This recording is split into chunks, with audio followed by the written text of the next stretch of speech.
and it gets below 10 degrees, like 10 below. Yeah.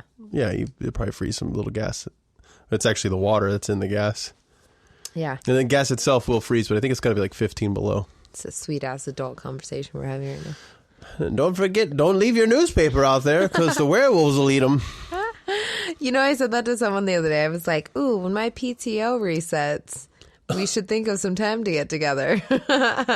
Most adult thing said in my 30s. I think that's the most adult thing said ever. Damn. When my hooker dies, I'll come and visit you. Same timeline.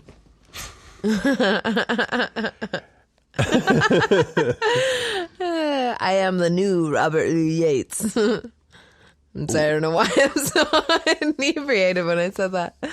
We did a vegan Octoberfest. Woo! Yeah. Schnitzel. Schnitzel. Schnitzel. The potatoes were amazing. Yeah, they were. They were called Hi Hitler potatoes. I'm just kidding. Hi, Hitler. I did get a joint called Hitler High A. It's like like paella, but Hitler paella. No, I'm kidding. But I did try to make a swastika in a pancake the other day. I don't even have anything to say to that. I was making dog faces, and I was like, I bet I could make a swastika. Why does that come into your mind after making dog faces? Because I was like, then I could say I ate fucking swastikas for breakfast. Make a penis next time. So you can eat a penis? Yeah. I can dip it in maple syrup and call it my pancake daddy.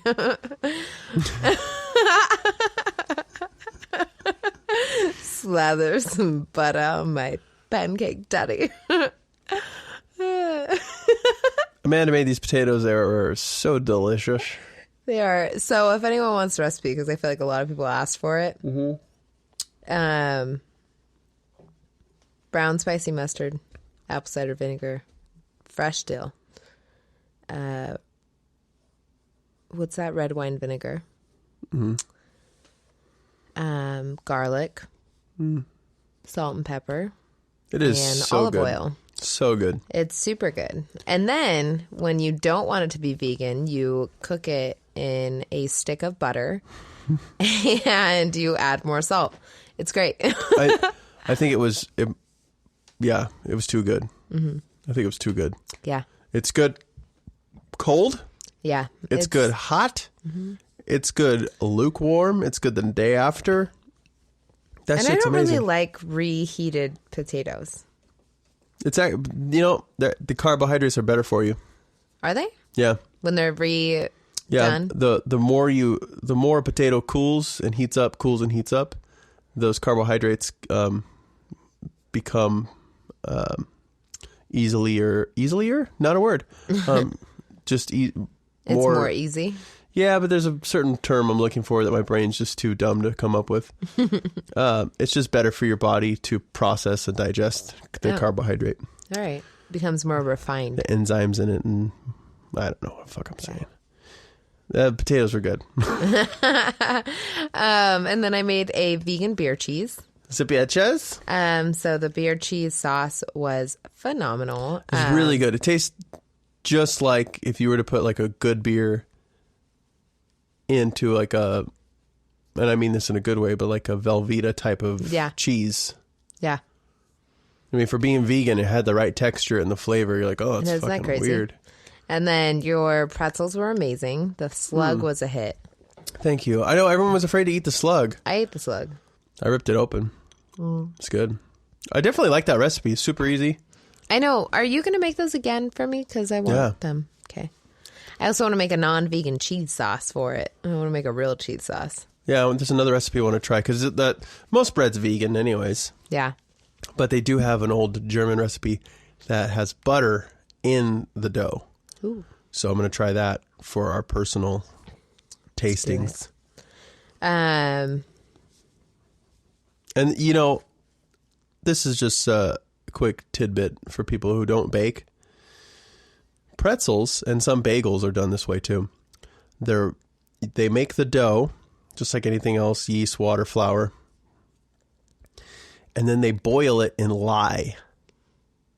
And lye is a glycerin, isn't it? No, it's like a caustic type of like acid powder, like lime. It's crazy. It doesn't seem good for you. It's not really edible. So if we put glitter on our pretzels next time, that'll make them shiny. But what it does, yeah, it makes that crazy brown glazy look. It's true. And I didn't have any. Doesn't butter do the same? Kind of. If you were to take egg whites, and even if you just did egg whites and brushed them on the top, it gives that glaze. You could give the egg wash glaze. Yeah. That's adding a certain flavor. What happens with the lye is it actually changes the proteins and the sugars to glaze itself. So the flavor is different. That's why you get that certain pretzel-y flavor. Yeah. But I didn't have lye, but you can use baking soda because you're essentially just changing the pH of the water. Because there's some fucking chemistry going on with that baking stuff. Yeah. Baking is all chemistry. Yeah. Isn't it? It is. Because that's why you do the dry ingredients before the wet ones, and then you mix them when you're ready. Yeah, because that shit can go off. It's true. It really fucks up an entire recipe if you do it. Yeast are insane. Mm-hmm. You know, I say we make this a short podcast so I can make a pie crust. Mm. Thanks. And then also, I need to fry up that roast. We're going to make a pie. What kind of pie are you going to make? I want an apple pie. Oh. I want Granny Smith boiled in delicious cinnamon. And I found this recipe with cinnamon and maple and apple butter. Nice. You mix it all together. It's supposed to be really phenoms. There's a thing I want to try. Maybe when I make my own apple pie. Yeah. But because I've had a lot of trouble with too much moisture. This is the baking hour. Sometimes it gets all gets all soggy and shit. Like, yeah. You know, I like a nice, I don't want it to be like filled with goo of sugar. Yeah. I like but I don't want it to be wet. And I don't want it to be a fucking dry tart. Yeah. I just want like a moist apple pie. Yeah, I'm with you. I want sugar, cinnamon, basic. As soon as you start fucking touching corn syrup, get the fuck out of my face. I want a super delicious crust though, like doughy almost, so that it sucks in the juice. I do have a big problem with a lot of crusts. Almost all crusts are like shortening based. Mm-hmm. But you do one with butter. Good golly, Miss Goddamn Molly. It is unreal. It is unreal. It's really good. Unraveling real. I've had some good vegan pie crusts. I did one with coconut that came out all right. Mm-hmm. Tastes like a non-sweet coconut cookie. Yeah. That's the other thing. I don't want my crust to have too much sugar in it. We're definitely just talking about baking right now. Yeah, it's the baking fucking hour. I told you. It's And this is how I want to talk up this. I think people should talk baking like this. And so this season, we've made some jokes in the past about it, but we're gonna make a little mini series. Oh, Scarf It Down? Scarf It Down with Amanda. I love Scarf It Down. I love the idea of Scarf It Down because every time I come home from work and I just want to start dinner really quick and it's in the wintertime, I keep my scarf and my sweater on usually because I'm cold when I start. And then by the end of the meal, I start panicking because it's so hot. Yeah. But I always start with like a wool sweater and a scarf because I'm a psycho. And that's where it came from. The term Scarf It Down. And every time I was cooking, I'd have a scarf on. So eventually just became that. But the idea is to paint a realistic picture on baking, making food. Yeah, like you're actually getting home from work and you're making this meal. Yeah. You're not changed out of your clothes entirely. It's not that cookie cutter thing where it's like, I'm going to make a pot roast. I'm going to cut up a bunch of ingredients super quick, throw them in a pan, and make some delicious food. Yeah. And sometimes it is a disaster. Yeah. Occasionally. And we want to highlight those disasters. That's true. And the realness of it. Like, oh, fuck. overseared the meat. Prob's going to come out dry. It's all right. It's all good. We always live. We live and we learn. Live and you learn. Live and let learn. So I was going to sing. Down, down, down. What was that?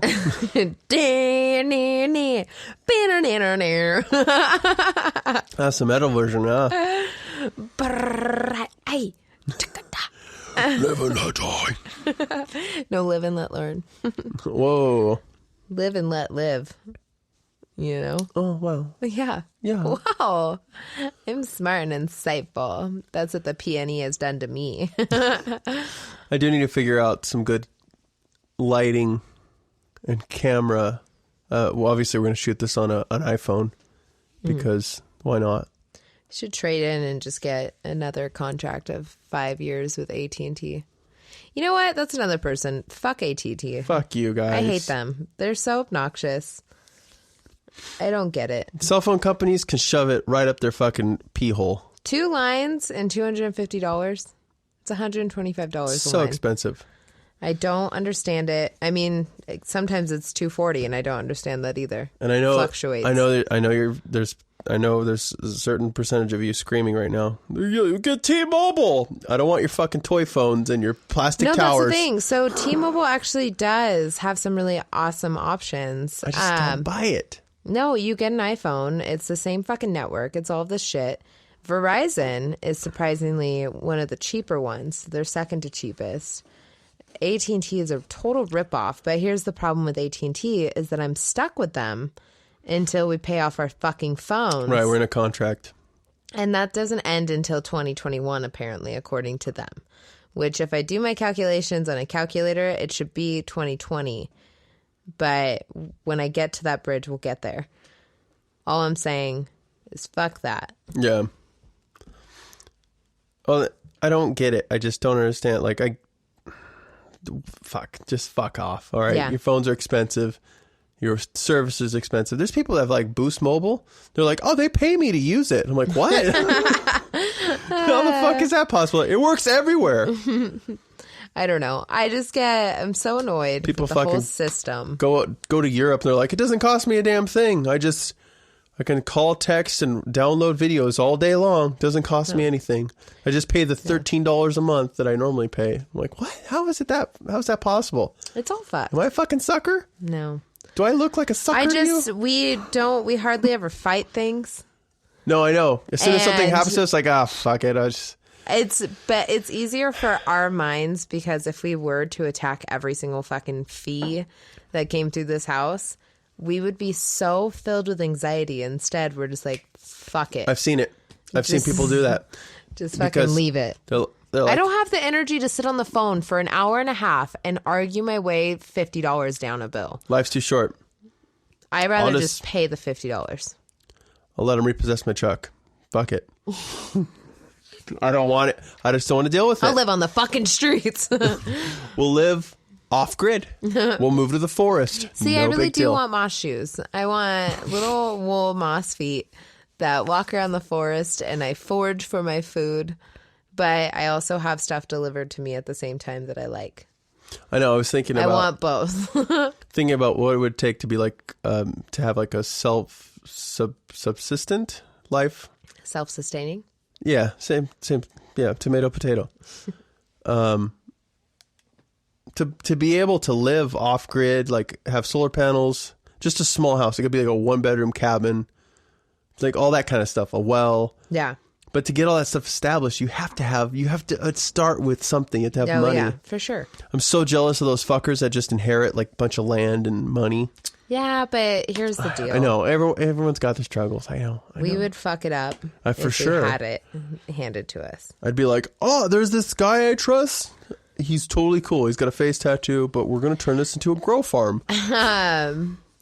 However, there's a lot of houses on the market right now that I'm very interested in, and I really want them. Good prices. Yeah, they're great. Like, we could have an $892 mortgage. Oh my God. Just round it up to $900. I don't even care. That would help us out a lot. Oh, for sure. $100 a month each? Well, but not only that. That makes a huge difference. Putting... hot damn. putting funds